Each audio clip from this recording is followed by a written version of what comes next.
That's good. Great. Yeah, just keep me in the loop. It's 2:00, and I'd like to call this meeting of the Columbia Development Authority to order and begin with introductions. I'm Kim Kuzic, Port of Umatilla. Joe Taylor, Port of Morrow. John Schaefer, Umatilla County. JD Tubby, Umatilla Indian Reservation. Jeff Winholtz, Morrow County. Raymond Hustes, C2AR. Paul Rad, CTIR. Greg Smith, CDA. Emily Collins, CDA. I remember it's for tomorrow. Kelly Doherty, for tomorrow. Garrett Thorson, East Oregonian. Sue Oliver, Morrow County resident. Lisa Middlestroke, for tomorrow. Brian Lemke, Western States Carpenters Union. Joe Peterson, Port of Morrow. Mike Hughes, Port of Fire. Lisa Pratt, Portland Fire. Brian DeGroff, Business Oregon. Scotty Dell, you're in fire. Kimberly Roberts, American Fire. John Roberts, Chief of Oregon Park. Fred Ziari, IRZ Engineer of Record. Emily. Online, we have Aaron Palmquist, Aaron Palmquist, City of Oregon. Andrea DeSalvo, And Rita Salvo, Hefner Gazette. Doug Olson, Doug Olson, Umatilla County Council. Gus Peterson, Karen Jones, Public. Marty Broadbent, Nick Kotz, Nick Kotz with the Reese Training Center. David Sykes. And then a couple phone numbers. And we had Commissioner Blank and Commissioner Simpson. Thank you. They could probably sit at the table, couldn't they? We can do whatever they'd like. We'll just Thanks, John.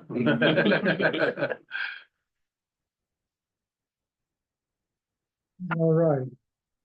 In our agenda, it's time for public comment period, and we'll begin in the room and see if there's anything later online. Anyone here wanting to? Yes, Mr. Chair. Please. And we have a limitation on here of 3 minutes. Is that okay for you? That's fine. Thank you. Yeah, I should, Come up as close as you need since to. there's a table. Good morning, everyone. Thank you for letting me speak. My name is Sue Oliver. I'm a long-term resident of Morrow County. I attended your meeting in February after I had read about a lot of the things that were going on with the board. I have an interest in this board. I worked for 13 years for the Department of Environmental Quality, getting rid of those chemical weapons. And I'm excited to see we're finally making progress on getting the land. That last meeting was incredibly frustrating and made me incredibly angry because I sat and watched 5 members. Basically, only Mr. Tubby of the CTUIR is fighting for the public and the constituents and the management of this board, which is obviously needs a lot of work. I've been reviewing your 2014 intergovernmental agreement and the requirements within that agreement. And a couple of weeks ago, I sent a request to the Morrow County Commission to add an item on their agenda to speak to what's going on at the CDA board to give you direction, since my Morrow County Commissioner offered nothing and was silent the entire meeting. Mr. Tubby did not get any support, and he should have had support. You need to fix this going forward. You have the power within your IGA to set your expectations, to hire your employees, and to lay out, for example, some bylaws on how you're going to run your meetings. The IGA requires you to meet once every calendar quarter. You don't do that. I reviewed years worth of meeting minutes. There's lots of meetings that kind of come and go. You don't run your elections in accordance with what the IGA says. There are a lot of things in that IGA that require the signatories, which are the ports and the counties and the tribes, to follow the requirements. And I am asking you, and I plan to make a request. I talked to Mr. Puzzi last week.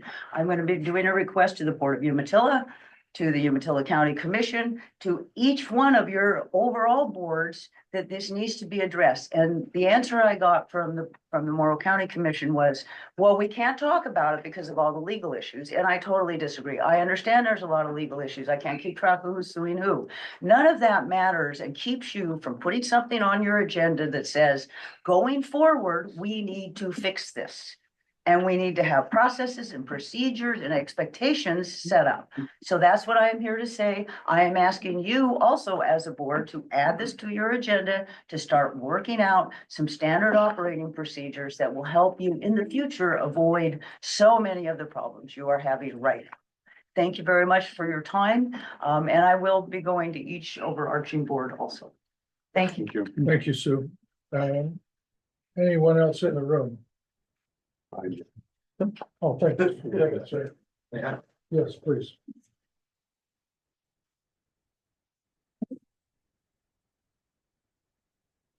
Good afternoon.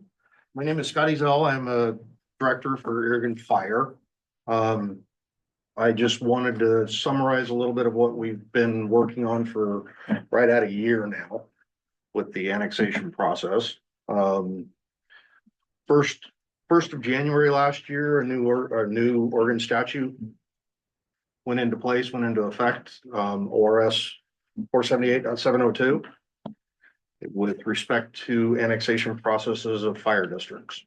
Oregon Fire evaluated that, and we have been in that process of initiating the annexation process. You guys were sent a letter back in March of 2024 with the intents and the description of to follow that specific statute as to what our intention was. That we would like to enter the properties out at the CDA on the previous Army Depot. As we've went through that, we have studied this very closely. We are in fact the closest fire agency we are within 7 miles. Regardless of whether that's the northern entrance or the southern entrance, we are the closest agency with access to this property. We have worked very, very hard to follow the letter of the statute. We literally just went through and check marked every step of the way. We believe that we have followed that exactly the way it was intended to be followed. We do qualify as a fire station. We are recognized per the definition in 702. We are ISO recognized. I know that last meeting, you guys had made a recommendation to postpone the decision-making process. Currently, you guys are considered the owners. It is your decision to make. There are time constraints with the notifications. Last notification to you guys was February 14th from our council. We would ask that, if we need to have our councils get together and speak collectively together to review the legality of it, we are more than willing to allow our council to correspond with yours. We have diligently tried to follow the statute. This is a very good opportunity for Oregon. It is an opportunity for us to grow in the future. Right now, it's not going to make a lot of difference in terms of a financial impact to us. But down the road, as this ground becomes more developed and there becomes more taxation opportunities, this is an opportunity for Oregon Fire to grow. And those opportunities are far and few between in the little town of Oregon.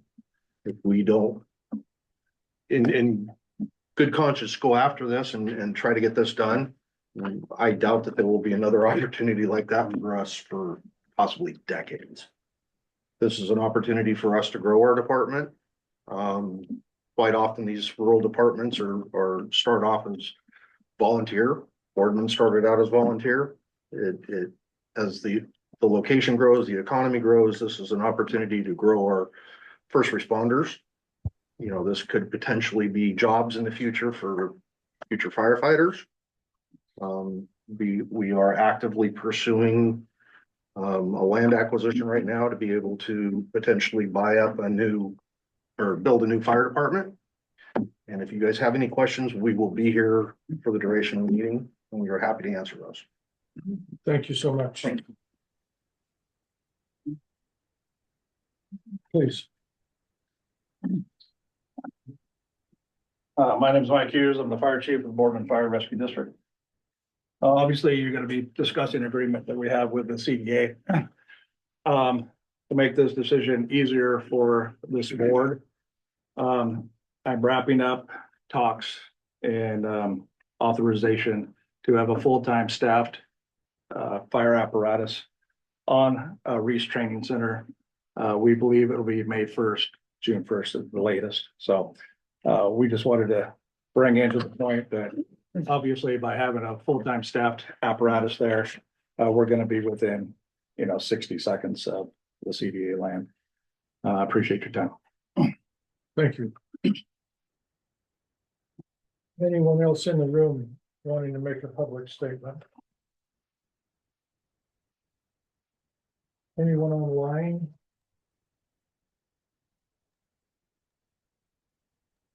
Yes. Yes, thank you. For the record, this is Gus Peterson, Morrow County Commissioner. I would like to see this board consider what needs to be done to ensure a mistake like losing the OLDCC grant doesn't happen again. I see that there's a resolution to consider selling CDA property. What are the safeguards that we are going to be putting in place to ensure that we don't have to sell more property? So that's my concern. It doesn't seem like we are taking this loss as seriously as we should, and I would like to see that change. Thanks. Thank you, Commissioner. I saw Karen Jones, you're unable to unmute if that's something wrong. I was You just there, able Karen? to, Cam. Okay, thank you. My name is Karen Jones, and I've been involved in depot issues, particularly with chemical weapons, since 1992 through the base closure. And first of all, I want to thank Sue Oliver for her comments because she raised issues that I was also going to raise. So I won't go over that again, other than to say that I concur completely with Sue's comments. My other comment is, I wondered if the committee has addressed or plans to address in the near future, if they will be trying to place any restrictions on the type of development that will be happening on the depot.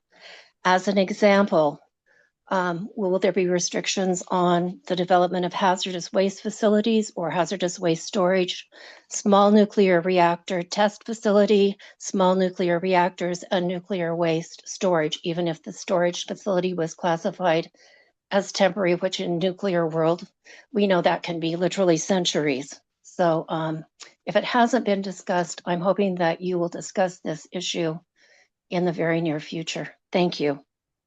Thank you, Karen. Anyone else online? Oh, please. Tom Roberts, I'm the chief of Oregon Rural Fire Protection District, and if I may just steal a moment of your time, I'm going to caveat on what's already been said by a couple of individuals here, Chief Hughes and my board member Scott. Bottom line is this: we've followed a process that's been going on for well over a year. Okay, we're statutorily obligated to point out to you that you have 90 days to make a decision as to whether to annex or to not annex within the fire protection district. We're about 40 days into that process at this stage. The law is the law. Okay, we are the closest. We've checked that box.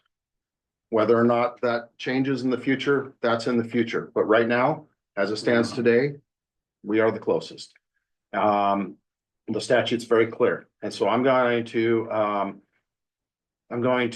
ask that this board take action today and ask that you strongly consider taking the easiest route and the most advantageous route, not just for the community that is Oregon, but for the entire region and what is in the best interest of everyone around.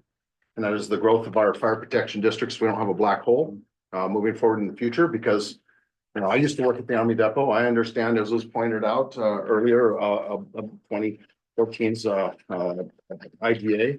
Okay, this board was established to provide equitable distribution of the properties. In my opinion, equitable includes decisions along this line. It's not just about actual property, it's about how that property is distributed and how that impacts the communities and the fiscal responsibilities moving forward. So I would ask for you today to please vote to take the easiest path forward and annex all Morrow County side CDA properties in the Oregon Rural Fire Protection District effective immediately. If you choose not to, that's okay. That's your choice as a board. However, understand that under the statute and under the processes that we have established, there are trigger points that will make that automatic. It will happen at some point in the very near future. So I just want to point that out to you and make sure that you understand exactly what the bottom line is. So I appreciate your time. Thank you. Thank you. Anyone else online or in the room wanting to make a public comment? Thank you. In the process, Commissioner Doran came in. I just want to acknowledge you attending with us, so thank you. And if I missed anyone else who came in who didn't have an opportunity to introduce yourself. All right. Thank you. The third item on our agenda is the consent agenda, and that is related to the February 2025 board meeting minutes. If you haven't had an opportunity to look at the minutes, this would be a good time to do so and look for a motion after you've had sufficient time.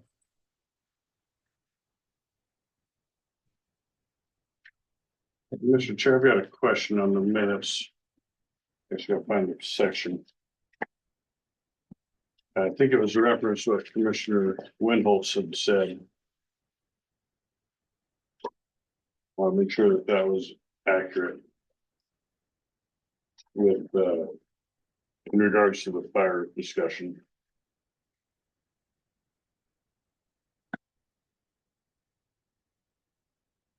And while you're looking for that, Emily, thank you so much for such extensive notes. Thank you a lot. I appreciate it.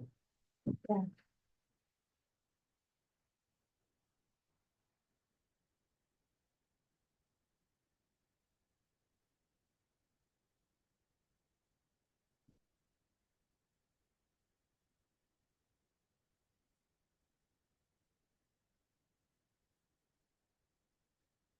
I'm seeing that there's a section here on the fire service update. Is that what you're looking for? I think so. I'm trying to find a page or something, but there's no page numbers. What is? It's about an inch down from the top of the page. It says fire service update and it's item F. And I F don't as in know Frank? what page it is. Let's see, it's page. Really, the whole thing with the agenda 1, 2, 3, 4, 5, 6. So it's page 8 by my count, Commissioner. In the minutes? Yes. Okay. I'll get there. There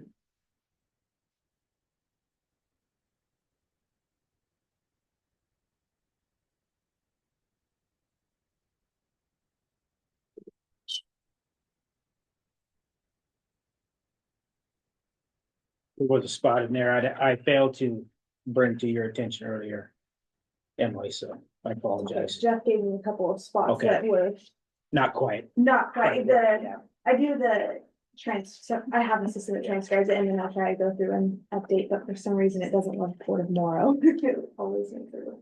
Commissioner. I do not see it, so I'm gonna. I thought you made a comment on that. Is that what you're talking about?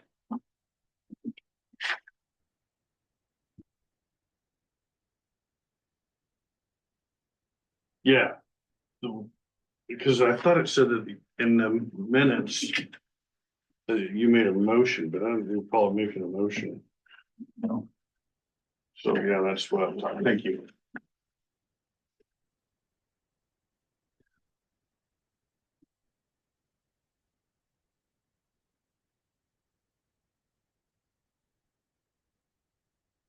I'm good, Mr. Chair. Anyone else that has any questions about, the minutes and the motion that you're looking at? Do you want that, Emily? Do you want me to state that? Okay, so about page 8, there's a lot of pages here. On the very bottom, last paragraph, it states, Mr. Taylor said, quote, "This is Aaron Landau, counsel for Oregon Fire." Oh, okay. And so that wasn't me Yeah. saying that. Thank you. All right, so we have that correction noted, Emily, thank you, Commissioner. And then something that's minor is just a typo or difference in transcription. At one place, there was Boardman was misspelled and it didn't say Port of Morrow, said something else. But it was Yeah. supposed to be Port of Yeah. Morrow. Okay. Anybody else have any additions or corrections? I would move we approve the minutes as presented Is presented or amended? or amended, yeah, comment, excuse me. Second. And moved and seconded that the amended minutes of February 2025 be accepted. Those in favor indicate by saying aye. Aye. Any opposed? Thank you. We have some informational reports and I'm going to turn to you, Greg, for item 4A. Can we begin that? Perfect. So board, during our February meeting, there was much conversation surrounding fire service at the CDA. And during the meeting, a motion was made to rescind the current request of the CDA's annex. And wait for a later time. I'm trying to summarize what the motion was rather than just reading it completely. With that said, we've had an opportunity to visit with legal counsel with Elizabeth Howard, Schwabe Williamson and Ladd. I'll read the first paragraph. I reviewed CDA's memorandum of understanding with the Boardman Fire Rescue District, which is attached to the Oregon Rural Fire Protection District's February 14th, 2025. And notice the February 2025 board meeting recording and relevant Oregon statutes based on the facts presented. CDA's motion to pause efforts to annex its land into the Boardman Fire Rural Department service area at the February 2025 board meeting likely constitutes a breach of its MOU with Boardman Fire RD and exposes CDA to damage claims. So the direction we're receiving from Elizabeth Howard, who is our legal counsel at Schwabe, is directing us to have a conversation and perhaps reconsider the motion that was made. Okay, let me see if I can understand this. So we did something that was not proper in February, and we're now being advised to correct that with a motion, is that, or? Well, I want to be cautious. I don't want to use the word improper. Okay. But a motion was made and seconded that according to our legal counsel likely constitutes a breach of our memorandum of understanding with Boardman Fire. Say that last part, it constitutes a breach of our memorandum of understanding with Boardman Fire and exposes the CDA to damage claims. Okay. So are we looking for something that is more in alliance with the memorandum of understanding? Is that what you're suggesting? So I put this under informational only. I did not want to take the initiative of putting this under a work session unless you folks gave me direction on that. Okay. So it's informational at this time. Correct. All right. But I do want to be very clear, the CDA now is exposed to potential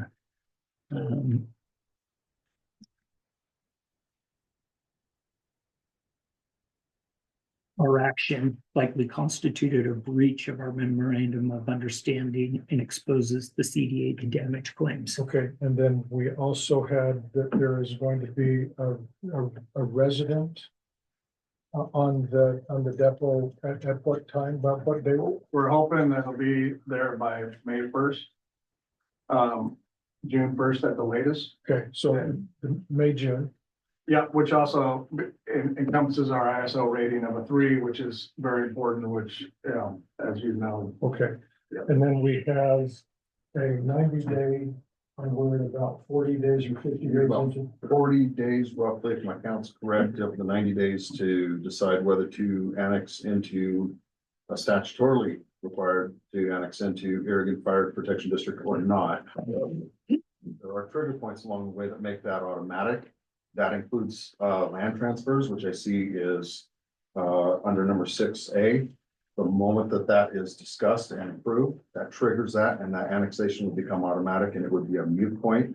You could choose at that stage to say, no, we don't want to, and it wouldn't matter. Statutorily, it would be, according to our council, automatically annexed into Irrigant's Protection District. I again appreciate what Chief Hughes is saying about wanting to place people out there. We will gladly work with Chief Hughes as we have in the past as far as response capabilities, but those are operational decisions. This is a statutory decision. This is a requirement. This is quite frankly a fiscal decision. So I would encourage you to strongly take note of our position, because it is under law that we are operating, not hopes and dreams and what ifs and maybe we will, maybe by June or something along those lines. We've heard for several years now from Boardman Fire. Mr. Chair, Yes, sir. and since we're talking about council, since we had the contract before the new legislation from our council, it's our understanding that our contract overrides the legislation because it was in place. Okay, so we have council. Yep. And council on a suggestion from. So, Mr. Chair, prior to, and let's be very candid here, prior to the board's engagement on this issue, we collectively were meeting on a regular basis with our local fire folks, sheriffs, chiefs of police, to work through putting together an emergency management plan. There's no doubt that conversation is now broken down. And I would strongly encourage that we follow the guidance of our attorney, Elizabeth Howard, as we try to navigate through what once was a cooperative conversation. And if I'm not mistaken, that initial conversation was precipitated because of fires and in the brush and that. The number one concern I have with the CDA is emergency management services. All right. So. Chair, quick question, for clarification, I'm a little concerned about the comment that Chief Roberts made, where he said that once a land transfer happens, that's such a trigger point. Does that include transfers that have already happened, or is that going forward? Well, I would have to get clarification on that. My understanding is that it's possible, but again, the statute is new. So I would have to probably fall back to legal counsel just to confirm. I wouldn't want to misguide you. Do you know Mr. when? Chair, what I'd really recommend is that we have Elizabeth Howard and myself sit down with the legal counsel of both fire departments and figure out exactly where we truly stand and report back to you folks. Commissioner, you okay? May I read a section of the statute? You can. Okay, so 478.010. Board of Directors of the district shall annex to the district any lands that are within the coverage area of the district, but are not included in the district when A, ownership of the land transfers, B, a new structure subject to damage by fire is built on the lands, C, a building permit that relates to the lands is issued, or D, a land use decision is defined in ORS 197.105, et cetera, et cetera. All right, thank you. So I'm just curious, do you know what the date of that is? This went into effect January 1st, 2024. 24 or 25? 24. Okay. We sent our letter March of 2024. We've had transfers since Yes. that, so. I'm going to circle back to the director and I think that that's a good suggestion that you've made, that you see if you can get the legal counsel together with the CDA legal counsel. I'm assuming you're amenable to that and you're amenable to that. All right. I have a question. Go ahead, Joe. Greg, have you met with Irrigant's legal counsel at all before? No, not the legal counsel. We have met on a regular basis with the fire chief, the board, and their team. Right. Yeah, okay. All right. Because this seems new. a bit. So this, I would share with you, this is a conversation that Erie and fire folks have had with me multiple times over the last year. We're right out of here. All right.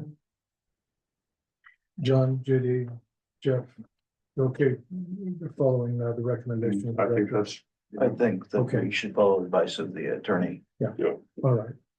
Thank you, Greg. Appreciate it. Thanks for all of your information from each of the entities. Oh, just to be clear, we'll bring this back next month or in a special meeting at another time or? According to our legal counsel, it would be advantageous for us to expeditiously reconsider the motion that was made. Thanks. Thank you, Greg. All right. Thank you. Number 4B, the OLDCC grant update, and I don't know to whom to look for that. Lisa, would that be you? Would it be Joe? I asked for that to be on the agenda so that Lisa could explain everything that we have been talking with them. So Thank if you would allow Lisa to speak, that'd be great. I'd be happy to, and I share in the disappointment that the meetings that we'd intended to have in Washington DC were canceled, and Lisa will look to you now, but thank you. So while we were hopeful that there was going to be a possibility of support terminating contract that we have with OLDCC, and they may reconsider someone else to apply for the grant in the future. Correspondence I got says, good afternoon, for a recent discussion today. All agencies. Just a little bit. All agencies across the Department of Defense are going through planning for potential budget reductions. A program area where we anticipate the discontinuation of funding is downsizing, which is the program area where we provide support for the redevelopment efforts there at the former Umatilla Army Depot. Depending on the results of these potential reductions, it is unlikely that we will be able to consider any future funding requests from any entity in support of ongoing redevelopment efforts at this location. I'm not sure when a final decision will be made on department-wide reductions, but again, this is the direction we are going at best. Please let me know if you have any additional questions. Michael Wilson, Office of Local Defense Community Cooperation. Thank you very much. That obviously has budgetary implications because the likelihood of that being restored seems, well, we don't know the likelihood at this time. That relates back to the requirements that we had in the proposed budget. And I don't know the proper time to have that conversation, but I'll tell you as one member of the CDA board, we are building into our proposed budget for FY 25-26.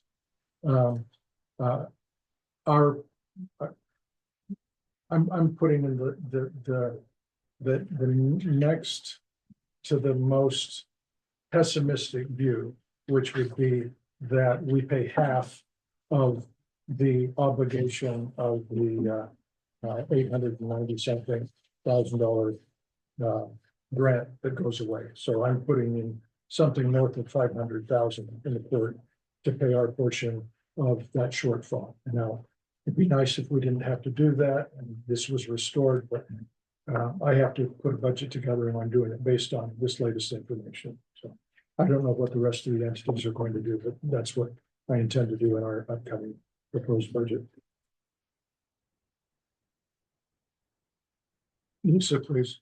The Port of Laurel will be submitting a letter tomorrow for termination. For what? Termination of the grant. Okay, all right. And that, and what that speaks to is if you terminate, then you are eligible, you are not disqualified from the other critical federal funds that you need for other. Absolutely. Okay. Any questions? JD, you have some question? Thank you, Mr. Chair. So that letter you received from Michael Wilson, that sounds like future funding, which seems to be a separate conversation from past funding that has been terminated or threatened to be terminated. Correct. Don't misunderstand that, JD. It is from a future grant. This grant the funding for this grant terminated on February 21. Okay. So we're able to process the reimbursement request all the way through February 25, Okay, which we're doing. right. And so I just want to make sure that's clear, is that that most recent conversation didn't have a kind of a final determination. Well, the final determination on the grant that we're currently under from April 24 to 25 was terminated and is being terminated by you. But I mean, Okay. well, I know, but and so and then the letter that we received, future funds going to the future, which I can, political stuff going on. But I do want to make sure that we're not understating the importance or the consequences of. It seems everyone seems to be really calm about the fact we just lost $800,000, $900,000, and I don't like that. Like, and no one seems to be held. I mean, you guys are taking responsibility. I don't think it's entirely your fault. I think the fault actually belongs to the CDA board on our oversight of our operations. And so I just want to be clear that, I mean, there's repercussions that have to be felt across the organization, the CDA, not just for tomorrow. Last meeting, the Port of Morrow took almost 100% responsibility for it. And I don't think that belongs entirely to you at all. I think there's certain controls, whatever, but I think it's also kind of indicative of the consequences we've had of just not being able to have our operating agreements, having our operational procedures, fiscal management policies, executive management policy, all these other things that we have to have in order to be able to be an operating functional organization, regardless of whether or not those operations are being managed by our fiscal agent. Fiscal agent should just be paying bills and recording bills. We're the ones that are actually controlling the grant, controlling the staff, and controlling the project. And I don't think we're taking responsibility for it. And that's what I want to make sure. And I sent a series of motions, and I don't know if we're going to be talking about that during closed session, but I sent a series of motions to the board and I didn't receive any comments back on them. But it's getting to that point of having some set of controls and operational controls. And the motions I set were specifically responding directly to those 4 complaints that were in the old DCC letter, to make sure that we're having some kind of mutually agreed controls within the organization.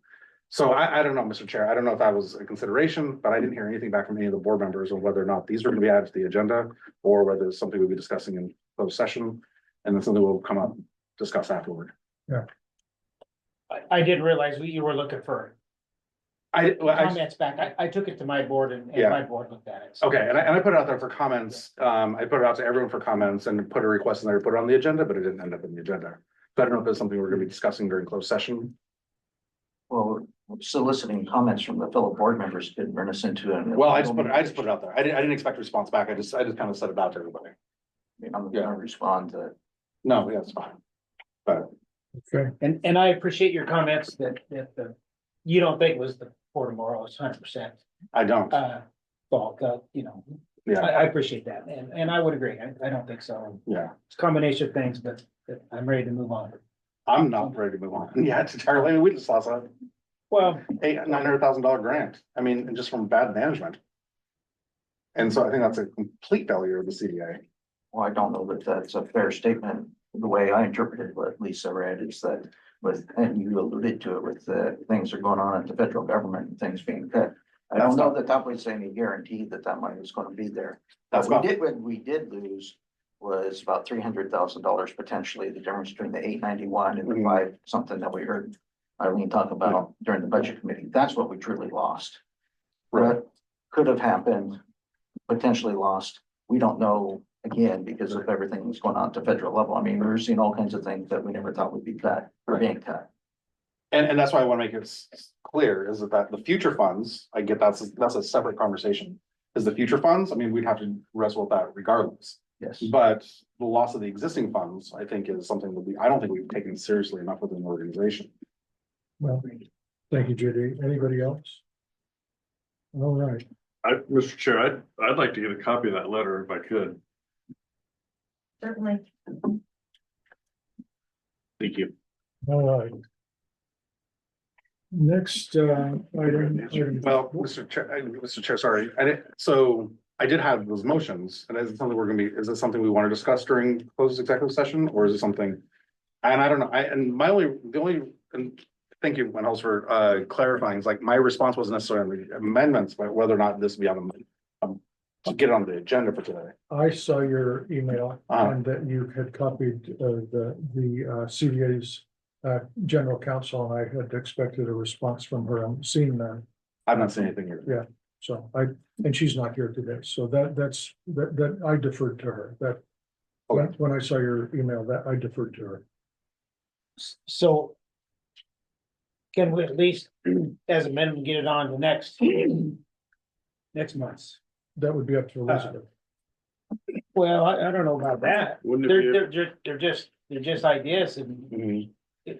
I'm not too sure why you're asking about it, discussing it in closed session. I didn't know if it needed to be. Oh, I I don't wouldn't- know, I don't know if it needed to be. I mean, these are basic best practices and operations of Yeah. the organization. So. So we don't have. at all. I think there needs to be a time set Yeah. aside for that. Okay. For your motions to be discussed amongst this board, one way or the other, whether it's next month or. Today, it's not on the agenda, so we probably better not do that, but, Yeah. I'm fine with that. I just didn't want it to die, okay. or at least. All right. So, Mr. Chair, I guess, could we put that on the agenda for next month? I didn't receive anything. We haven't seen anything. No, So if I we just sent it to want- the board members and Elizabeth Howard. Perfect. So if it needs to be on the next one, I'll need to see it Yeah. or great, sure. Is that okay with you?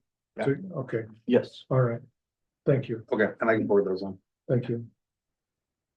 All right, item 4C, RAC reinvestment obligation training, and I'm gonna need some instruction on that. Yeah, so, Mr. Chairman, members of the committee, Commissioner Taylor asked for us to provide a reinvestment requirements list, which is within our memorandum of agreement.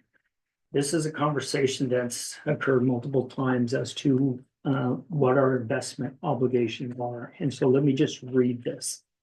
In accordance with the act, the CDA agrees that all proceeds from the sale, lease, or equivalent use of the property or any portion thereof received by CDA during the reinvestment period, except proceeds that are used to pay consideration to the Army under Article 3, shall be reinvested to support the economic redevelopment of or related to the property conveyed to the CDA under the EDC.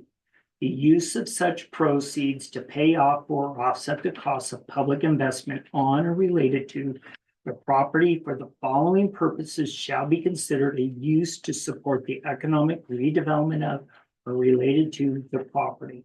So now here is the list of what we can use our funds for road construction, for transportation management facilities, for storm and sanitary sewer construction, police and fire protection facilities and other public facilities, utility construction, building rehabilitation, historic property preservation, pollution prevention equipment or facilities, demolition, disposal of hazardous materials and hazardous waste generated by demolition. And just as an aside, that would primarily be asbestos found in any of the buildings. Landscaping, grading, and other site or public improvements. Planning for or the marketing of the redevelopment and reuse of the installation. So I want to reiterate, board, as you choose to sell the assets of the Columbia Development Authority for a period of 7 years, the proceeds can and must only be used for these purposes.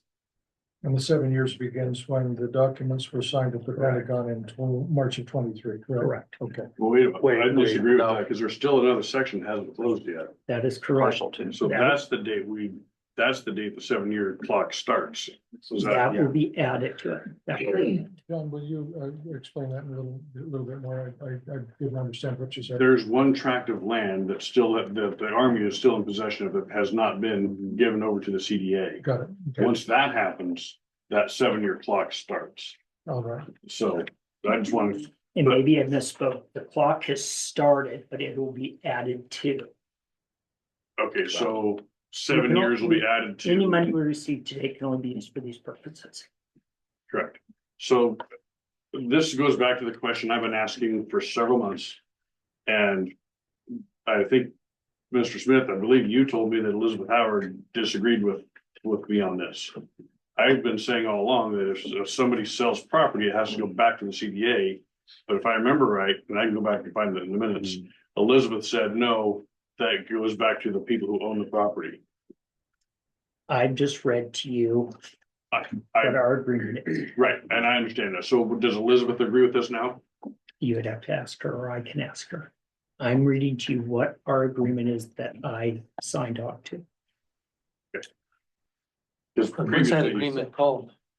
It's a programmatic agreement and a memorandum of understanding. I can provide those to you. And what's the date on that? Do you know? It's our MOA, it's our memorandum of agreement. I ask a question? Please.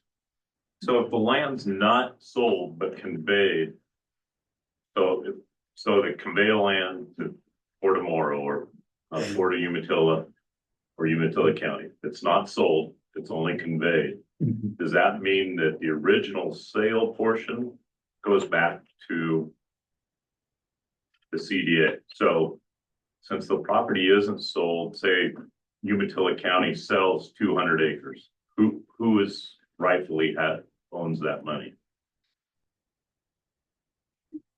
Yeah, at this point in time, I'll leave that for our attorneys to answer.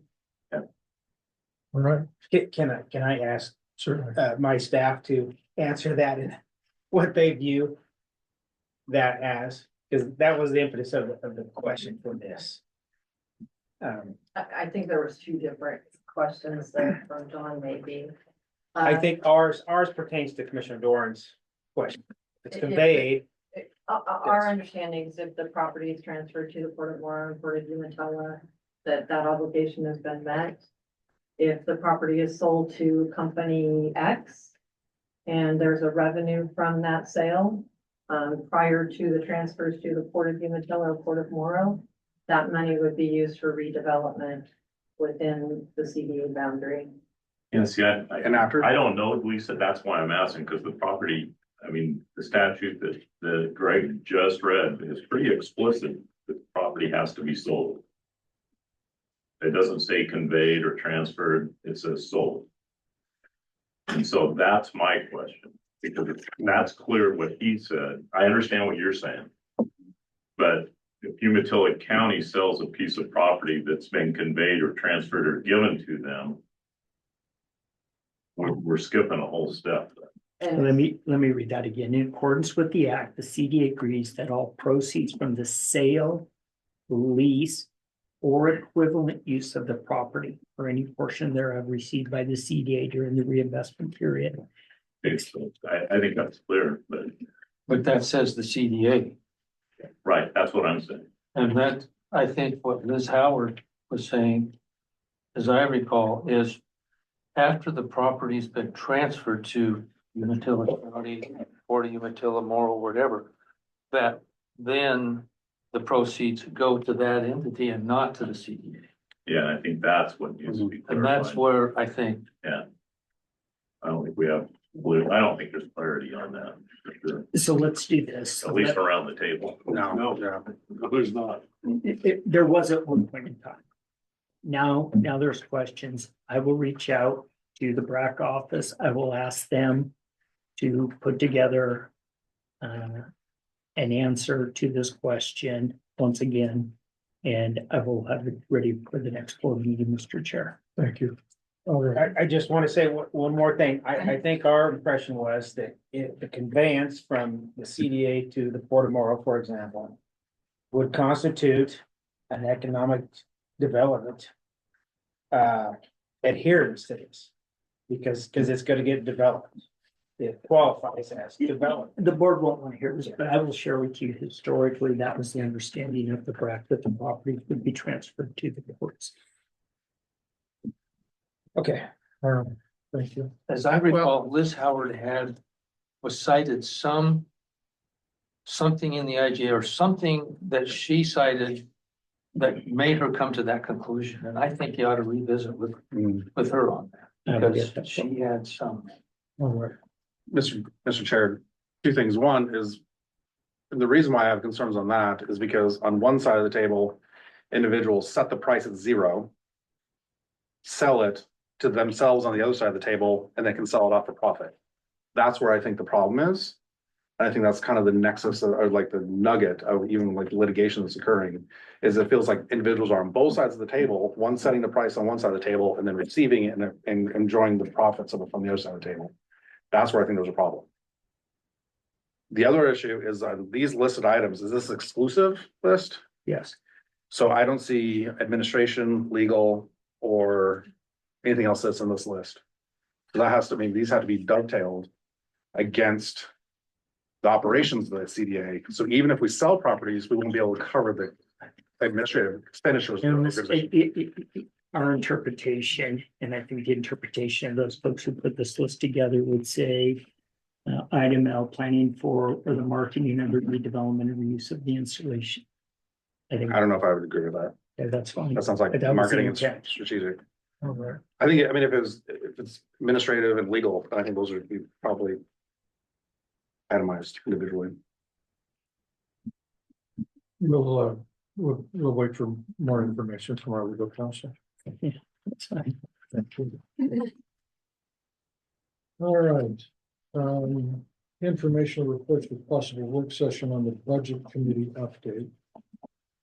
And we have some implications that are in the next work session related to the sale of property and so forth. So what do we want to do on 5A? The budget committee update. Would it be appropriate for us to turn to the budget chair? Sure. Because we've just gone through that. So Yeah. this is fresh information. But some of the people in the audience weren't at the other meeting. So Great. Yeah. Thank you, Mr. Chair. So at 1 o'clock today, we had a budget committee meeting. In that budget committee meeting, we went through and basically reviewed a basic operating budget. And there really was no bells and whistles in there. We covered salaries and fringe for 3 positions, legal fees. We added in there as a travel budget for the executive director, as well as an administrative budget for a new fiscal agent, or I shouldn't say new, whoever the fiscal agent is, there'll be, there's funds set aside in there. At that meeting, it was discussed on whether there was going to be funds from OLDCC. So we basically went ahead and moved that budget forward, knowing that there's going to be changes, most likely be changes on what the revenue sources were going to be.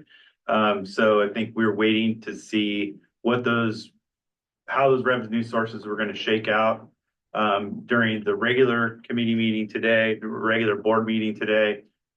So we have scheduled another budget committee meeting for next month, waiting for how this board is going to move forward with revenues, and then we'll adjust the budget and bring it forward for approval, hopefully next month.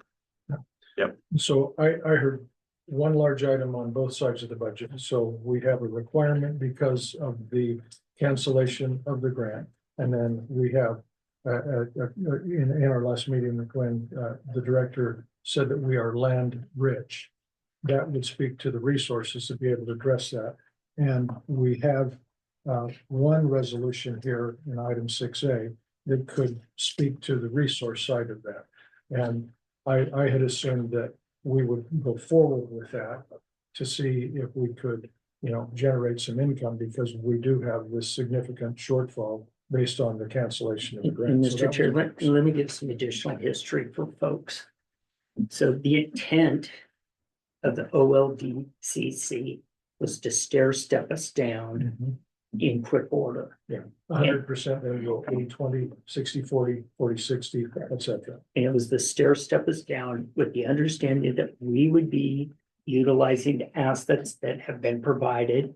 We would be selling them, we would be leasing them, we'd be entering into other economic development opportunities in order to generate income to pay for the operation of the CDA and its investments as listed in A through F. Right. That was the understanding. Yes. Okay, so that's where. So this resolution to sell CDA property is not out of line with what the BRAC and the OLDCC had in mind for us. So, point of clarification, Mr. Chair. So if the port owns that land now, as of a year ago, almost to the day, does the port receive that money from the sale? Or does it go back to the CDA for what you just read? The Port of Morrow could answer that, so Joe or Lisa, either one of them. I would say the Port of Morrow receives that money. Except they aren't the title owner to the property. Oh, I misunderstood that. No, Sorry. no, the action we took was to actually withdraw 100 acres from our purchase and sale agreement so that the CDA would benefit from the revenue generated off that 100-acre property. And my understanding I don't was think that that's the what Port you of asked. Morrow would be involved in the conversation, set the terms and conditions, select the piece of property, all of those things in collaboration with the CDA director this resolution would include, whether it's specific or not, the spirit of this would be that the Port of Morrow leans into helping us get this done so that we have a way of paying our bills. We have a resource that you have granted to help us with this. That's what my understanding of the conversations has been. Yes, Mr. Chair, and then the intent at one point in time was for these proceeds to be utilized in such a manner to where the 5 partners would no longer be requested to pay an equal share because we would have our own revenue stream that the 5 of you could manage. And I think that speaks to what you were saying, JD. Your concern about the loss of the grant is that this is one of the ways that we had come up with to be able to. This was the address intended it. way. But if the proceeds of sales go to the individual members, how does that help the CDA as a whole? Because the Port of Morrow has said that it would be otherwise. It's a piece of property on their side of the depot. So Lisa, I'm sorry for speaking out of turn. I mean, we haven't made a transfer, right? We have a purchase and sale agreement on the property. We are willing to remove 100 acres from that purchase and sale agreement for the benefit of the CDA. The revenue would go to the CDA. That money would be reinvested as Greg just listed. And we would move forward with that and our board with that. And if you did, depending on which piece of property, they might be able to get the cleanup of those warehouses with the friable asbestos by somebody who is willing to do that. And what we did add to this resolution, I mean, we added a couple warehouses in here to be a partner on the sale of the property. And be it further resolved that CDA executive director will negotiate the terms of the Talking sale about this, we as could acceptable speak to we have to do the. this first. Which it takes the time. Mr. Chair, may I also ask a question? Certainly. So in this discussion, I have no property law then, but what I've been reading is their intergovernmental agreement that you all signed, which has 2 sections in section 6 concerning property, the disposition of property, and who can own property acquired by this board. And what I read there is all assets acquired by the authority shall be assets of the authority alone and not, anyway, I would just like to, and not of the parties involved. So I don't know whether anyone is looking at this agreement, but there are requirements under this agreement that I'm not sure how to fit in to this conversation. I just wanted to make sure you were seeing those. Thank you. What lines were those again? That is section 6 of the 2014 amended and restated intergovernmental agreement between all of the parties. But it specifically says all assets acquired by the authority under the terms of this agreement shall be assets of the authority alone and not of the party. Now, if you terminate the agreement, then it has to, I'm not sure how that all fits into this because property law is mind-boggling. I'd rather do chemical weapons. All right. So. So, Mr. Chair, back to the budget. So that's where the discussion started, right? Okay, so I think you guys can work through this issue. And then once you guys make some kind of resolution on this issue, then we can go back as a budget committee and make changes to the budget. which really is just top line changes would be revenue changes. I don't think the expense change, I don't think expenses are gonna change. It's really about putting in what revenues are gonna be what. So I think that's fine. I do think on the grant side, Port Moro is terminating that grant. I don't see why the CDA board wouldn't reach out, BRAC themselves, look at the motions that JD has put forward, show them the effort they're making to have better internal controls, and how to manage the grant, and to see, they're not saying you can't apply for it, they're saying they may not fund it. So I think if you show them those internal controls that you're putting in place, show them you have a new fiscal manager managing the grant that has experience with federal funding, and then put in for the application. And then you can start putting some pressure on from political side, on your senators to see what they could do. And I understand the step down, but the step down wasn't 100% to zero. So I think you got to also remind them of that, and go from there. I know it's a little bit out of the budget, so that's different comments, I guess, than budget. Lisa. I would absolutely encourage you to do this, that. Yeah. Absolutely. It costs nothing to reach back out. So if we take parallel tracks, so, and by that, what I mean is we go ahead and do the resolution to sell the property because that has been made available to us. That option has been made available to us from the Port of Moro. That speaks to the resource side of the budget. Simultaneous to that or sequential to that, we go back and have the conversation with OLDCC. If that happens, we have two streams of resources, and we each plan individually otherwise. There is presumably going to be a period of time that passes before we have a sale or a lease. Those of us that are members are going to have to think about that internally.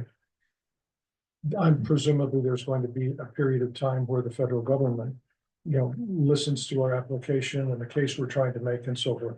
There's going to come a period of time when, at least from my perspective, we need to be willing to step up individually, and knowing that we're working on a couple of other simultaneous things to generate resources. But one of the items that I think is really important, of course, because I keep coming back to this, is 6A, and see if we can't look at this resolution that is before us to accept the offer of the Port of Moro and, direct Director Smith to go ahead and sell or lease some property. To be clear, Mr. Chair, that motion or the resolution doesn't authorize the executive director to sell, it's to negotiate terms that are acceptable to the CDA. So it's only to negotiate terms that are acceptable to the CDA in the Port of Moro, not to actually execute. Thank you. And another item is, okay, so apparently we gave Port of Moro and Port of Umatilla lands last year, but now they have to give back some of those lands in order to be able to make our bills covered. And then what happens next year? Are you guys gonna give another 100 acres back to us in order to be able to sell so we can cover our own bills? And so I guess that's, and I brought up this point last time about what I was uncomfortable with about the kind of briefness of the resolution to authorize the sale of 100 acres. And the timing of it felt like it was used as well, we don't have to worry about the old DCC grant because we got this thing we can do and make up the difference here. I get the purpose of CDA is to make money. The purpose of CDA is to generate revenues. But again, it just felt like, well, the old DCC thing wasn't a big deal, so we got money and we can just get money or lands back in the Port of Moro of our agreement. We'll turn around and sell it, and we all cover, and everyone's all good to go. I don't feel comfortable with that, and I just want to make sure. And I'm just expressing that again, that type of land transaction or that kind of like horse trading that's not conducive to what the purpose and the origination of the organization should be. So even if it does end up balancing the books, it's not what we should be doing. So my understanding when I came on board and most definitely it's changing, most definitely, was for the CDA to work itself out of business or for the CDA to acquire the assets. And then to get them distributed, sold, or liquidated for the benefit of the region. And so, as an example, all the equipment that's located out there, the goal was for us to liquidate it rather than the Army. The habitat resources or to make sure that we got those over to Confederated tribes. The industrial lands to do exactly what we're doing here, and that's arm wrestle. Yeah. Really, that was the plan, was for the five of you to arm wrestle over how to do this. But eventually, we will go way out of business. All right, Lisa, please. The purpose of the CDA was to benefit the redevelopment of the property. And so for us to give up 100 acres, it's not just so we can say, here's CDA, here's a boatload of money to operate. It's so that there's a development, and that development will pay taxes, that development will create jobs, just like any other economic development project that we want to happen here.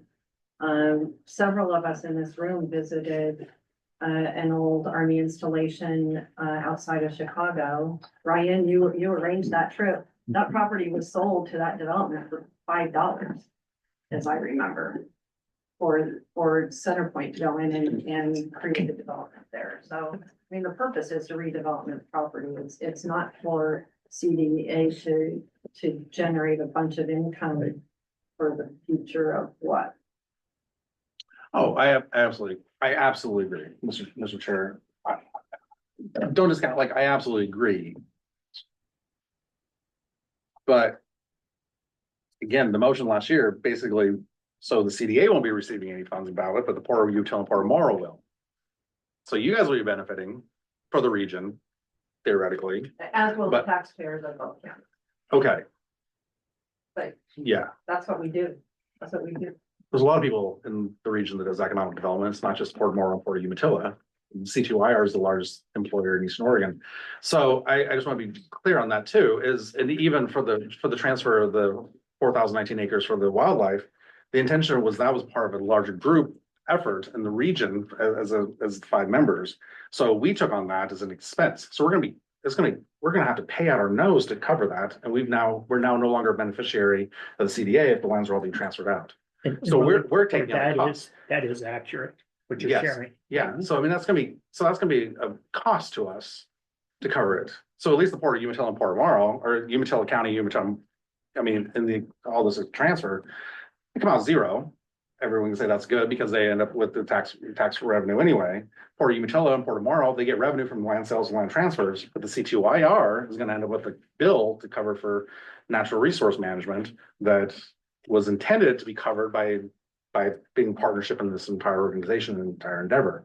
So I do want to say that, Port of Morrow and Port of Umatilla is making it out great. Umatilla and Morrow counties coming out flat, and we're coming out negative. So I just want to say there's an equity thing here that I'm concerned about. So JD, what was your plan to pay for the ongoing work out there of the habitat?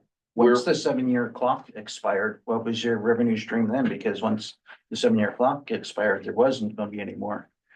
And if we look at the list that was presented here, Right. I'm not sure how you guys are going to get money to do that because it was very specific on what proceeds of the CDA, if they owned all the property as they sold it, where it had to go.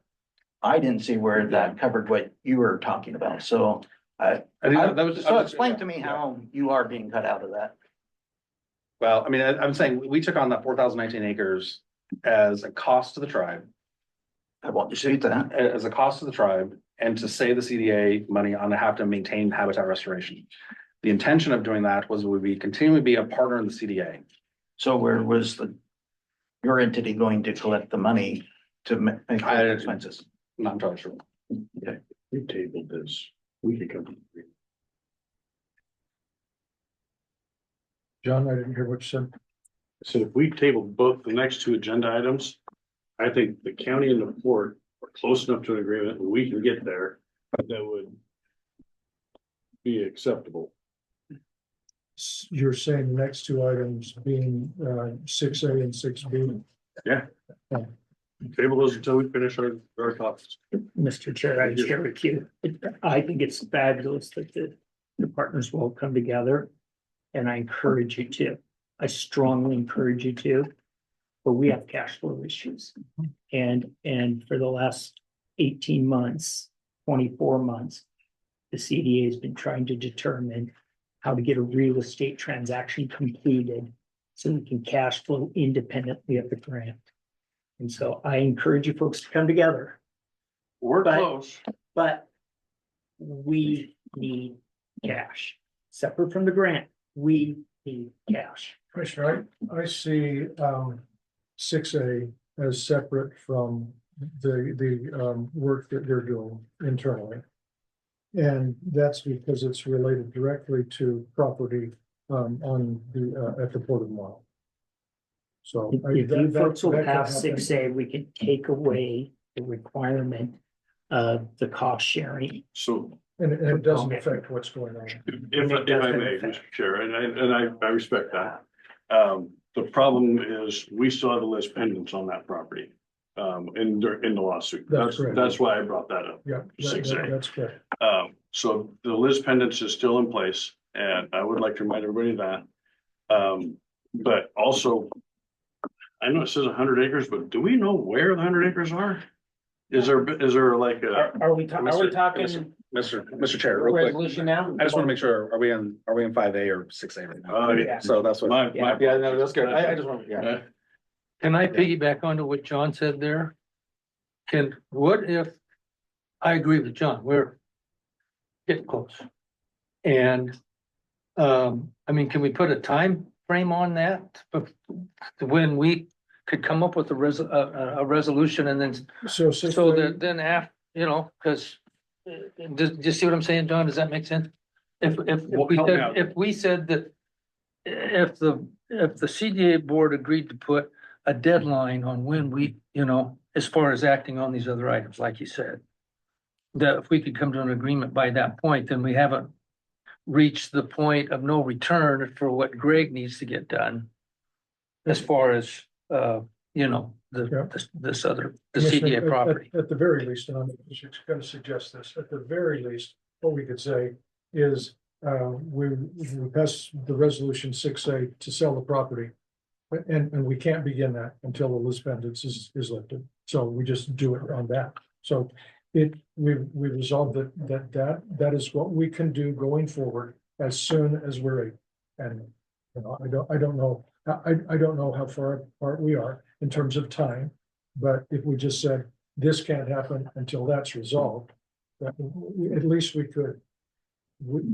If this were to be resolved next week, then next week, the Port of Morrow and the director here could, you know, begin on selling and leasing property to be able to pay the bills. So if we just have the resolution be that we resolve to sell CDA property, identified and negotiated with the Port of Morrow, involved in the discussions for the transaction, knowing that can't happen until we're relieved of the Liz pendants. We're close, I think. I think we're very close. So then why don't we just go ahead and pass the resolution 6A with that caveat, and knowing that that's what's holding things up. Well, again, are we on 6A right now? I'm on 6A. Okay, Yeah. on 6A, because I'm on 6A because I'm trying to get to Yeah. 8. Right, yes, me too. I'm gonna be in Tri-Cities at 5. So there's a couple items in here, so I know the Port of Morrow and had some issues on this. I wanted to, so you guys help draft this. A couple of the items that were kind of brought up during the meeting, I was trying to find them in the minutes, was making sure those 100 acres wasn't impacting the CTYR acreage Yes. just in the Morrow County. Yeah. Whether or not it's on has legal access, and whether those 100 acres have been already defined or identified, because there's all kinds of surveys and everything that's all, you know. JD, I need to interrupt. Yeah. Because the IQ of this region is shifting. You have a GPS, you're Okay. seeing it go out the door right there, so, Okay. yeah. That's a significant loss. Okay, So there was still some items that I felt like that were discussed last meeting that aren't in this resolution. so I can expand on that. Okay, So you did request that the guys be included in that. And we looked into that, and the resolution only applied to land that the port would receive in Okay. transfer. So it Okay. didn't affect Okay. Okay, your portion. I know there's a portion Yeah. in Moore County, Yeah. but it didn't affect that. okay, So we didn't okay. add that in.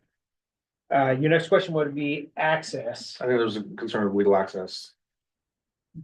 And I can't remember. Yeah, I So I think that once the Because the- road gets built, the construction project that we're talking about, that will provide the legal access to the property. Right. And so I think those are just caveats, because I said this, the only thing this does, this resolution, the way I read it, the only thing it does is authorize the executive director to negotiate, not to actually complete a sale. And so it has to be still to the satisfaction of the CDA and to the Port That's of Monroe. correct. That's correct. So because I've heard it multiple times, like authorizing the executive director to sell the land, and that's not what this is occurring. There's a lot that has to go, including probably, I mean, I'm not gonna vote for a sale until I see a survey of it. So, That's where I was, I mean, where is that? yeah, Well, we don't know, and we left it that way. but we're selling a piece of property. I get that as part of a negotiation, but the actual final sale, I'm not gonna vote for a sale until I see a survey. Yes, Lisa, I can please. see that. Please, Lisa. Yes. Absolutely, I agree with you, Yeah. and we don't know where the 100 acres is going. Okay, yeah, But that's why we want to be involved in that negotiation. okay. Cause I want to, cause it also felt like we need to do this now to cover our bills next week. And it's gonna take 6 months to get a survey. So, so, I mean, this isn't gonna solve anything tomorrow either. Yeah, Most definitely. Yeah. Mr. Chair, board Yeah. members, most definitely. Yeah, just behind you. I think that's something Yeah. very good. I was just gonna say, we've been covering 100% of the bills Right. since July 1. Yeah. Mhm. And I guess that's something that you also need to decide is, are we going to continue doing that, or from this point forward, is someone else picking that? That's 6B. 60? Yeah. Okay. We're trying to get to a couple of sources of revenue and who's going to pay bills, and Lisa, please. And Kelly and I were just talking over here, we did discuss whether there would be an additional 100 acres on the Umatilla County side. Is that still in conversation? I'm sorry, say that again. And was there 100 acres on the Umatilla County side as well? That, we've had previous conversations about that, maybe more than a year ago. Correct, yeah. Well, But there that's was, not there the was, case now. Yeah. there was a resolution 3 months ago that had both. Yeah. But this is all Port Moral can do, right, this minute, we knew what we wanted, and so we helped make Thank- this and resolution. we appreciate that. Mhm. All of us do collectively. So now I'm confused. Is there something on the Umatilla County side or just the Morrow County side? The resolution is for on the Money County side, it's right here in the packet. But if next month, if need be, maybe there's one for the Umatilla County. Oh, you're all here. You know, that would be nice, but John, for right this minute. the interesting thing here is that the way I've heard it characterized by the Port of Morrow is that it's a regional advantage to be able to move in this direction. We're involved in the conversations, they help select the piece of property, the buyer comes with terms and conditions that we negotiate and so forth. I don't see a downside for that happening on the Umatilla side, but that's not the conversation today. But I hope that you don't see it as a negative thing that is transpiring on the Morrow County side, because all they're intending to do here is move forward and do what our intended purposes are. But the statutory obligations of the ports are to, expand trade and diversify the economy, and this speaks to that. So we could do that on the Umatilla side as well. Mr. Chair, I just want to make sure I want to characterize this correctly. Individuals on one side of the table set a price of 0 to sell to other people on the other side of the table for 0. So we get lashed and get handed a cupcake and told to be grateful for the cupcake. So this was all CDA lands, and if the CDA obligated or wanted to have an obligation to sell 100 acres, then we have to do that entirely just as a CDA without having a separate thing with the Port of Morrow. So the port, and I don't want to sound like something was taken. I mean, I do feel like something was taken. I mean, the lands were distributed or voted to be distributed to the two ports under duress or under, under complete disagreement with myself and others. And so, but now we were supposed to be feel grateful for them to donate back money to be able to cover us when, well, just don't take the land in the first place. And then we can all share the lands together as a regional entity. So that's where my point, that's where my concern is right now, is that take 1,000 acres away and give us back 100, and we're supposed to be grateful for it. I'm not grateful for the 100 acres. I want the 1,000 acres back to the entity. That's where my point is. All right. We going to go ahead and address this resolution? Yes, I would move that we approve resolution number 2025. What, Greg, what number should we put on there? Is this the first one we've had this year? 2025. 25-1. Oh, one or one. How do you do that, Greg? Why don't we go -01? Okay. Okay. Okay. To sell, in basic terms, sell 100 acres on the Morrow County side to allow that CDA to negotiate a sale. What if we said to authorize the chair to implement the resolution? No, what? Authorize. You're the one who signs this. Oh, sorry. Okay, yes, I see that. Right. Yeah. Okay, what did you say that again, Greg? I lost. I'm sorry. What if you had a motion to authorize Tim Husey as board chair to implement the resolution? Okay. Also move with that wording. Okay, you heard the motion. Is there a second? Second. Been moved and seconded that the resolution 2025-01 with the additional language of authorizing the board chair to sign it as of this date if it passes. Those in favor indicate by saying we aye. discuss a little bit first? Go ahead. Sure, Johnny. So I'm gonna be against the motion as worded, because that did not discuss what we literally just talked about here at the table. In what way? Can you expand on that? Yeah, so Umatilla County and the Port of Umatilla are close to a deal. And this doesn't, the wording of that motion didn't take into account that we could have a deal in place by next week. So in the meantime, we still have a list pendants on the property, so that's why I'm gonna be voting no. Do you want to just add the language so that you'd be favorable to voting in the affirmative? Just amend the motion, yeah. But we can easily amend that.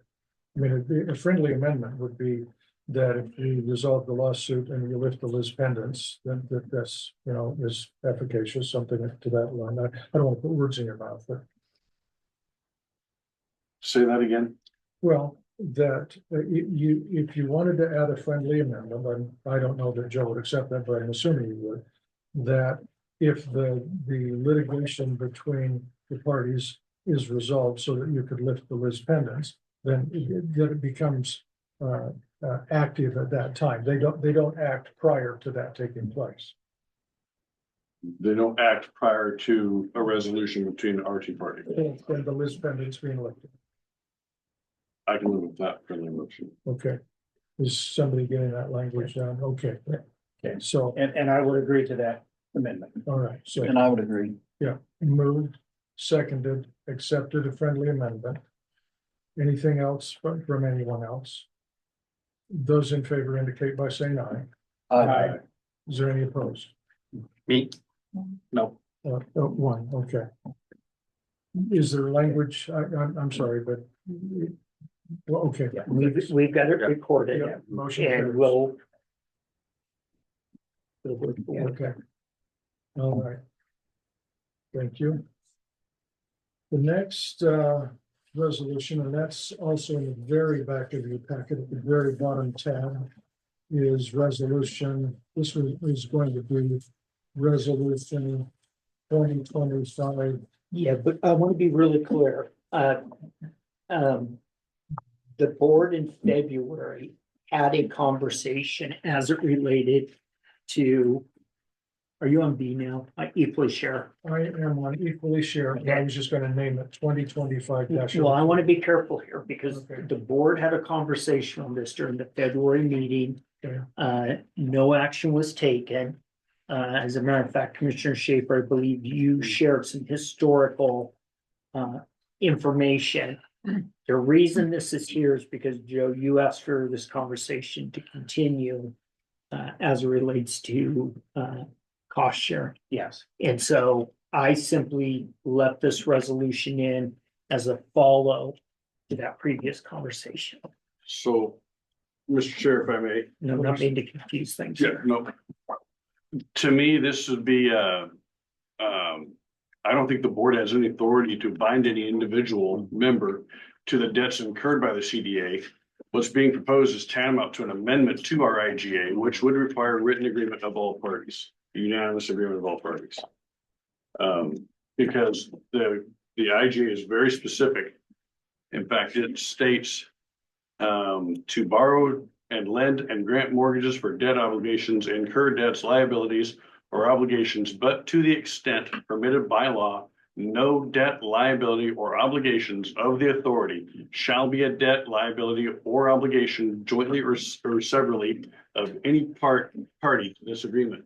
And like I shared, thank you, last month, there's another piece, except as provided herein, let's see, go. Sorry, liabilities.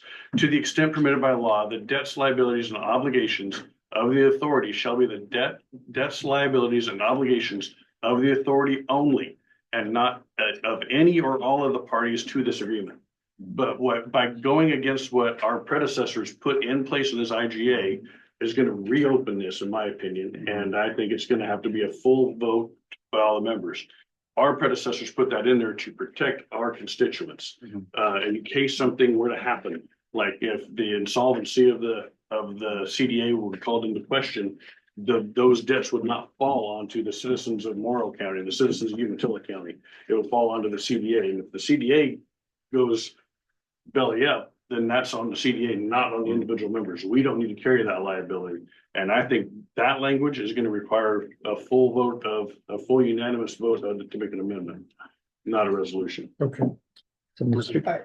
Go ahead. I was just gonna say, Mr. Chair, members of the committee, I think the intent here is to request that all 5 members just pay an equal share of the obligations. But that resolution does not state that. It's going against what we already have in place. Yeah, and I may not disagree that. I think the concern is that right now the Port of Morrow and the Port of Umatilla and the Confederated Tribes of Morrow County are paying for obligations, and Umatilla County currently is not paying for that. And again, if we were able to table this, Just sharing with you. I understand.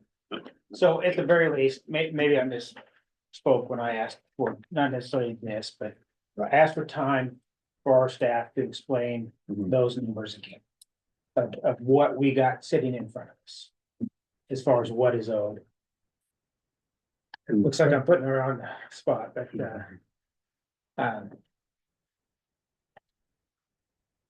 We will continue to pay those.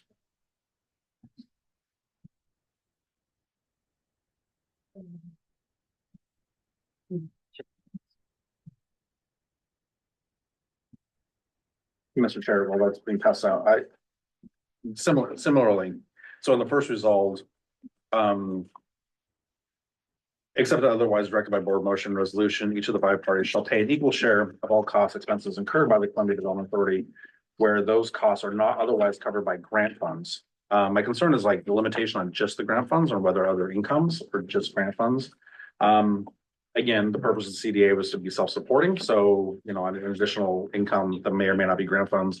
But the challenge we have is that I don't, I'm appointed by the board to represent the C2IR, but I can't find my board 2 additional funds than we've already budgeted in our process. So I can't vote for this without express authority for my board of trustees to support it, because we'd have to basically do a budget amendment within our own process to cover the differences that would be expected from the loss of the grant. So I can't even vote yes or no on this. Okay, the sheet that is stapled together has a list. This is what we typically prepare when we go to do a grant reimbursement. We have not done one Since the quarter ending June 30, we've been told that we can do them through February 21st. We plan to submit this for the period from July 1 through February 21st. And the total expenses that were paid that we would have considered grant related for that time period, if you look on the back page, $583,786.66. We have subtracted from that the payments that were made that are under dispute. The retroactive pay that was paid on June 27th, totaling $37,637.95. And we had an employee leave and they were paid out. The existing vacation was on the books, whether it was a fair calculation or not, that was the dollar that was subtracted or was paid. And so we subtract those two numbers out, that leaves expenses to be submitted on the grant of $514,358.46. Of that, $112,155.11 would be matched. It is substantially higher on this grant. That's how this grant year was prepared, primarily due to the personal services category. And then we are requesting from OLDCC the 402-203-35. At this time, we are not requesting from the partners any reimbursement whatsoever for the two payroll issues. Okay, the single sheet, these are expenses that have been paid. These are just ones that have been paid from the Port of Morrow. We recognize there have been similar amounts, but I'm not privy to those paid by the Port of Umatilla. These are expenses we have paid for legal costs, for paving at the Igloo and Oregon Trail site, I guess the Oregon Trail site. The $40,000 for the attorney bill, which was approved by your board. Now, I understand there was some confusion on this, and there are some parties that have paid their share, which I believe Emily's holding, but we had already paid the $40,000, so that either needs to be returned and reissued, or anyway, the checks are sitting there. Okay, payroll since February 21st. That's probably the biggest item we need guidance on. If someone is going to take over the CDA staff payroll, or alternatively, since it's not a requirement, well, okay, if the grant does not exist, there's no longer a requirement for there to be a fiscal agent. And if you want the CDA board to go to the state and get your employer ID number, and that's another option, but there again, they'll need cash to pay their payroll. The IRZ consulting, typically that would have been, that was a line item on the grant for the design work, but because of the dates, that's no longer eligible for grant reimbursement. And then this next line item relates to the payroll. We currently reimburse CDA staff $100 a month for their cell phone bills. And I'm not sure, that's for lease on our space here. If you move out, that's great. I'm sure we would be willing to waive that as well. But regardless, even without all the extra things, we have put out $583,000 since July 1 that should have been 5 parties' responsibility, and have not received reimbursement for any of those dollars, and for some of the entities back another quarter farther than that. Mr. Chair, this flies 100% in the face of the agreement that we're this close on. And I hope you vote no on this. I mean, this would completely blow all the work that we've done out of the water. We're not asking for approval of So- the. Okay. We're just letting you know. We're just letting you know Yeah. where we're at. Yeah. And we're not asking for approval on this, and I don't know how. No, it doesn't matter. I know where it is. Okay.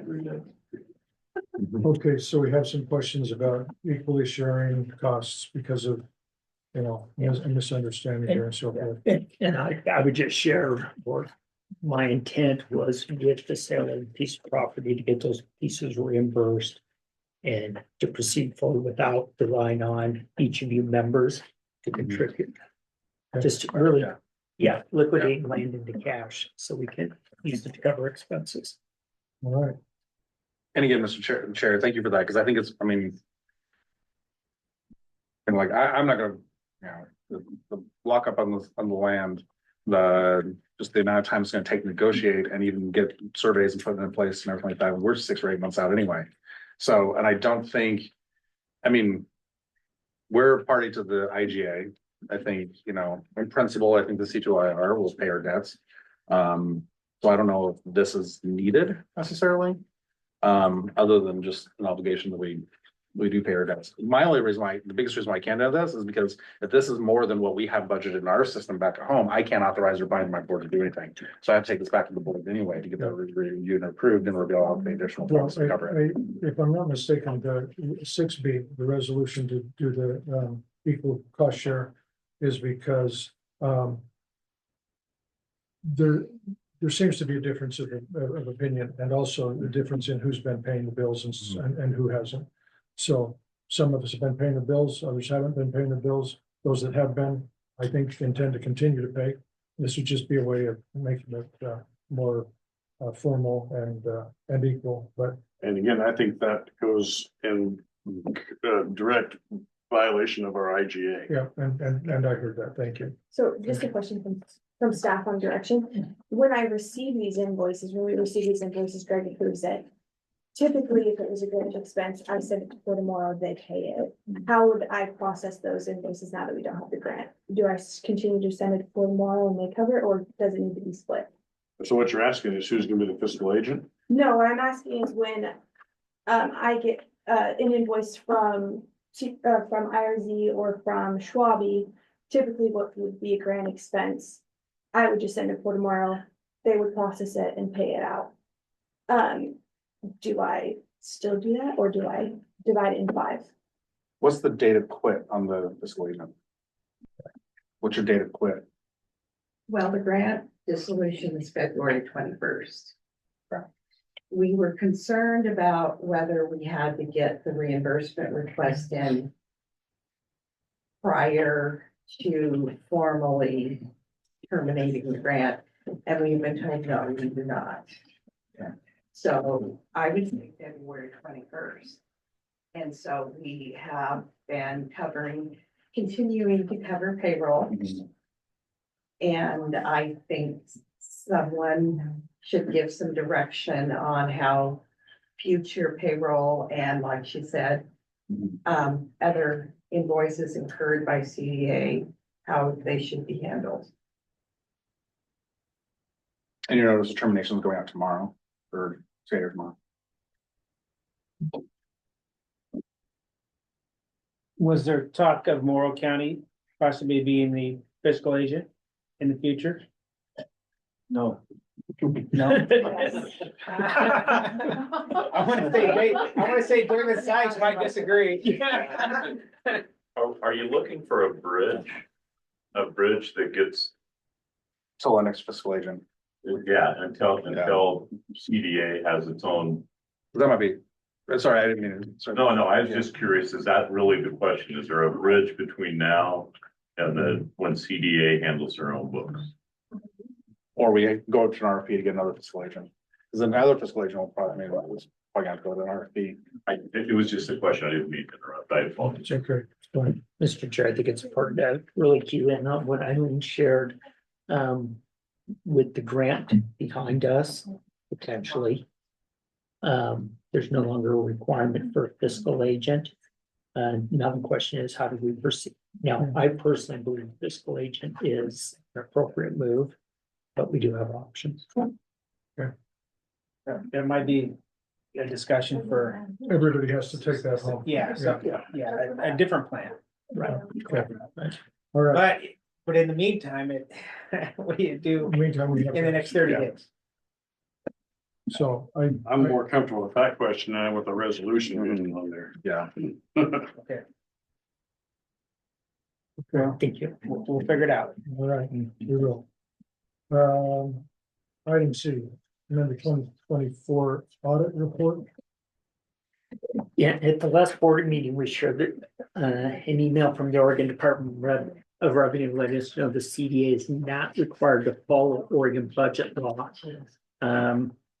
But it is in our audit and, JD, you recommended that we talk to our auditor about having this removed. Our auditor thought that was appropriate, said we didn't really necessarily need a motion, but she would like me to report back that the board is giving me that direction to have it removed. So to remove the requirement for an audit, There's a note in the audit that talks about that it was the one finding that we did not comply. We pushed back and said we weren't under obligation to comply. The Department of Revenue concurred with us. And so we would like to have our audit corrected to take that finding out. Mr. Chair, I'd be happy to make the motion, but I think the motion to remove that the budget was required under state law be stricken, but not the fact that we didn't have the budget for the last 2 years. I mean, we don't have fiscal management policies, we don't have any kind of requirements on that, but I still do think it's just best practices that we have a budget. And, so even if it still says that we didn't have a budget the last 2 years, I think that's valid and accurate, but just not whether or not it's required by state law. Mr. Chair, your guys' direction, we're just trying to follow what was asked of us. I think it helps make our case, and that's why I'm okay with the language, but if you're not comfortable with that. With what language? With including that it's not a requirement. The state said it was not a requirement. And I'm agreeing with that. The state, I would say that is not a requirement of state law, but still a notice that we haven't had a budget for 2 years. But that's stated in there though, isn't it? Yeah, regardless of whether it's not required by state law, we've not had a budget for the last 2 years. But we wouldn't be It's removing that. not something you typically an auditor Right, would yeah. comment on. Yeah. Unless they were saying that you were not complying with something you should be complying with. Okay. I'm not saying Such a- you well, I can't know- get her to say that, Right, but it's not a typical. right, and I get that because it's an auditor make comments against state law, federal law, and our own internal policies, but we don't have internal policies that require it, and so I think that's a problem. But I'm not sure that statement belongs in the. Okay, Which would normally come to you in a management letter, which is outside of the audit report. So we're okay? Yes, sir. Yes, sir. All right, and then. Without a motion, we're okay. Yeah, Is that- the auditor just wanted to make sure we ran this by you folks. And we have, on D, that says a motion for Umatilla Electric, and would you enlighten us? Yeah. So before we get started, I will recuse myself as I am a director on Umatilla Electric. Thank you. Conflict noted, recusal noted, yeah. So really quick, UEC is the recipient of a $5 million allocation from Senate Bill 5506. With that, they want to make sure that we offer a motion allowing the CDA board chair to sign an agreement formalizing the partnership with UEC that they are facilitating the $5 million in funds allocated. They ask this agreement to include confirmation that road construction is in fact a utility. You see, they have these funds and the funding was originally intended to serve for road construction. Indemnification of UEC holding them harmless. confirmation that the awarded budget for the project is not to exceed the $2 million, I'm sorry, the two grants CDA has received. Let me read that again. Confirmation that the awarded budget for the project is not to exceed the two grants totaling $12 million CDA has received, meaning no more than the 12 million in the allotted I'm grants. looking at Fred to see if we're within that, we're within the 12 million. Mr. Chair, I'm gonna be clear. Yeah. Yeah, I've been down this path before. We are not, unless you folks direct me otherwise, we are not building 1 inch more Than 12 million. than 12 million. Thank you. Okay, at Okay. 12 million, we have to stop. I just needed to hear that. Yes, sir. That's what I needed to hear based on what they're expecting. Yes, sir. Fred, is that, I didn't mean to interrupt you, but that's where I stand. I mean, our estimate is 12.7 million, but that's prepaid and we put a lot of contingency and so on. So it could be under it, it could be a little bit over it, I think at that time. It will not be over. It'll be over. Okay. It will Yeah, not we will, be over. we will take that into account and stop probably. Okay, thank you. Will not be over. And then finally, they would like the agreement to be signed by the CDA chair and in Upper Decker Road. And I see that we have, Josh. hey, Josh, you're on the line.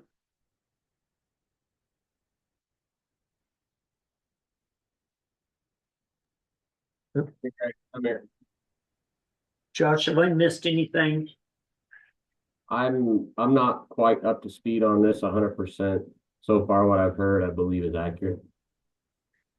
At the end of the day, Umatilla Electric wants to be held harmless on this. Okay. Everybody hear what that was and that we've got $12 million to work with. If we go ahead and pass this resolution and that helps, or pass this motion and that helps us, continue to, have a good relationship with our awesome partner at Umatilla Electric. Yeah, at the end of the day, what I would anticipate is that Elizabeth and UEC's attorney would put together a brief agreement. I'll bring the agreement back. You folks, if you approve, will sign it. Both parties will sign it, but the contents will include what I've shared with you. Do we have a copy of that motion? No, No, as Greg just read it. it's not a formal motion, just some key points that, I have written down. Okay, not to be a stickler, but No. So it would be, the CDA board makes a motion to allow the CDA board chair to sign an agreement formalizing our partnership with UEC as they're facilitating the $5 million in funds allocated to USC via Senate Bill 5506. but is it a formal motion or is it not a formal motion? And what does it's not a formal motion mean? They're asking for a motion. I'm asking for a motion, and at the end of the day, well, actually, Commissioner, what I would do is bring the agreement back for your final consideration and approval. So. So you no need a action motion with today? that wording. No action today I need a motion authorizing me to work with UEC to bring back a formal. to bring back a formal agreement. Okay, that seems benign enough. I hope so. Anybody willing to make that motion? I would so move with the statement, the motion that the executive director just read. Yeah, and I'd return back. Should we read it again? Everybody clear? I want to make sure you know what the motion says. Yeah, I do, and I have, this is all on recording, so I can Yeah. listen to it a million times, but. Don't look at it a million, please. Yeah. So we have a motion. Is there a second?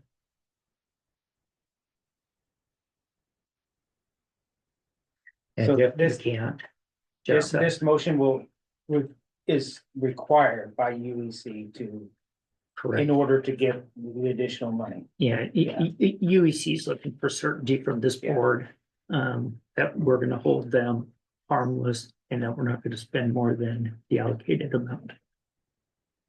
So the motion is for Mr. Smith to bring back Yes, an sir. agreement after Yeah. negotiation. I'll second Yes. that. Yeah. Okay, been moved and seconded. Those in favor indicate by saying aye. Aye. Any opposed? I will Motion bring it back. carries. Thank you. For the good of the order, Mr. Chair, can I just share one thing? yes, please. Again, when I was hired in 2014, the board knew these conversations were going to occur. They knew there was going to be a lot of arm wrestling and a lot of tugging back and forth. And I think the conversations you're having today are indicative of what they saw. And at the end of the day, they also thought the five of you, after a lot of arm wrestling, would come together with a plan. And so I just want to share that with you. I remember that in my interview. Kim, you were part of that interview of sharing with me what you anticipated. So that's for the good of the order. All right, anybody else for the good of the order? Do we have the executive session? I have nothing. 3:50. Motion's adjourned. Well, the agenda says there's an executive session with Constitutional Legal No Counsel. legal counsel here. Yes, yeah, there's no Doesn't sound good. legal cancel. So. Okay. 3:30, 3:50. Thank you, Rick. Okay. Thanks, Joe.